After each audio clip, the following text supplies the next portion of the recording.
देखिए, इस समय कांग्रेस हताशा के चरम पे है और इसलिए अब नरेंद्र मोदी जी के कार्यों के आगे, नरेंद्र मोदी जी की जो विश्वव्यापी इमेज से लेके भारत के एक एक गरीबों के घर तक जो इमेज बनी है, अब उसका सामना कैसे करें। संसद में बहस हुई तो नरेंद्र मोदी जी बोलते समय पूरा उनका कांग्रेस का काला चिट्ठा उजागर कर देते हैं, इनको भागना पड़ जाता है। तो अब कांग्रेसी लोग पवन खेड़ा जैसे लोगों को आगे करेंगे और गाली दिलवाएंगे। कोई बात नहीं, आपको गाली दे करके नरेंद्र मोदी जी को, आपको नरेंद्र मोदी जी की माता जी को गाली दे करके संतोष मिल रहा है ना, आप संतोष करो। हम इस देश के गरीबों के लिए, इस देश के लोगों के लिए, इस देश के सम्मान के लिए नरेंद्र मोदी जी के नेतृत्व में जो करना है वो करते रहेंगे। आपका गाली देने का पूरा इतिहास है। आप कभी प्रधानमंत्री जी को नीच बोलते हैं, आप कभी प्रधानमंत्री जी के लिए उनकी बूढ़ी माता जी को गाली देते, आज फिर से गाली दिया है। तो कोई बात नहीं, आप गाली दो कांग्रेस के लोगों, इस गाली का जवाब हम समय आने पे देंगे और बाकी देश जवाब देगा।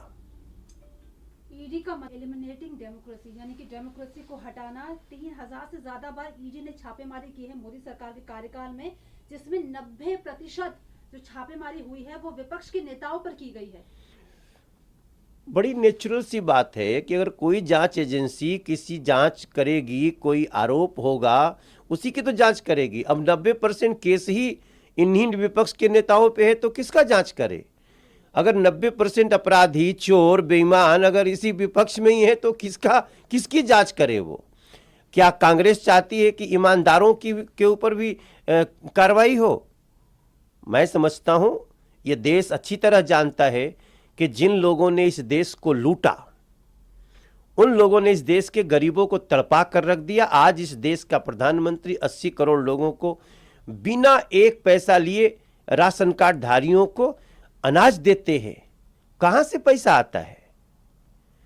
तो अगर बेईमानी किया है, चोरी किया है, तो जांच के लिए भी आप तैयार रहिए। हां, जांच के बाद सजा उनको मिलनी ही चाहिए जो दोषी हैं। जो दोषी नहीं है वो जांच से न घबराएं भाई। इसी कड़ी में एक्शन जो लिए जा रहे हैं।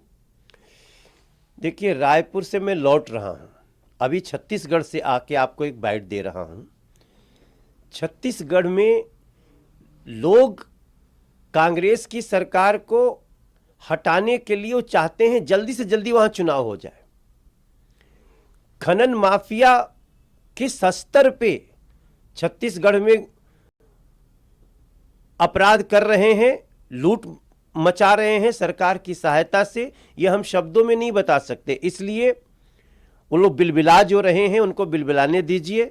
अपराधियों पे हमेशा कार्रवाई होनी चाहिए। मैं एक ऐसा दृश्य देख करके आ रहा हूं रायपुर से कि रायपुर की सड़कों पे लॉ एंड ऑर्डर नाम का कोई चीज नहीं रह गया है। ये खाली अपराध को बढ़ावा दे रहे हैं। अभी एक दृश्य देखा मैंने, एक आदमी एक हाथ में गणासा लिए हुए और एक औरत की चोटी पकड़े हुए और रायपुर की सड़कों पे चला जा रहा है और ऐसा घंटों हो रहा है। Where is law and order for Chhattisgarh?